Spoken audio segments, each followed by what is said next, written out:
আসসালামু আলাইকুম। আমি এখন আছি মুসাপুর ক্লোজারের এখানে এখানে যে সুইচ গেটটা ছিল এটা কিন্তু বন্যার কারণে ভেঙে গেছে। তো এখন যে বাইরে থেকে যে জোয়ারের যে পানিগুলো এগুলো কিন্তু সরাসরি এদিকে ঢুকে, আবার ঢুকার পরে আবার যখন বাটা পড়ে তখন সরাসরি আবার নেমে যায়। আর এখানে আরেকটা সমস্যা হচ্ছে যে ওটা ভাঙছে, সমস্যা নাই, এটা ভাঙার কারণে কি কি সমস্যা হচ্ছে ওইটা বিশেষ করে জনতা বাজারের এদিকে আশেপাশে অনেকগুলো বাড়িঘর ভেঙে যাচ্ছে, এটা কিন্তু আমি ভিডিও ধারণ করছি।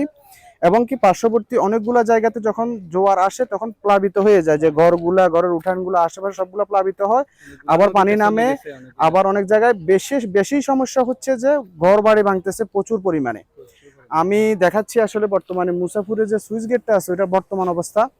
এটা কিন্তু সুইচ গেট আর নাই, এটা এখন নদীর মানে ঘাট হয়ে গেছে, যে এখান থেকে আপনারা ওইদিকে যাতায়াত করতে হলে নৌকা লাগবে, তাও যে স্রোত আছে যে অবস্থা নদীর ওই অবস্থাতে কিন্তু যাওয়া যাবে না। কারণ অনেক স্রোত, আর এদিকে ভাঙতেছে, অলরেডি প্রচুর পরিমাণে ভাঙতেছে, প্রচুর জোরে কিন্তু পানি নামতেছে। আর এই ব্লকগুলো কিন্তু ভেঙে যাচ্ছে। আর আমি দেখাচ্ছি আসলে একটু করে।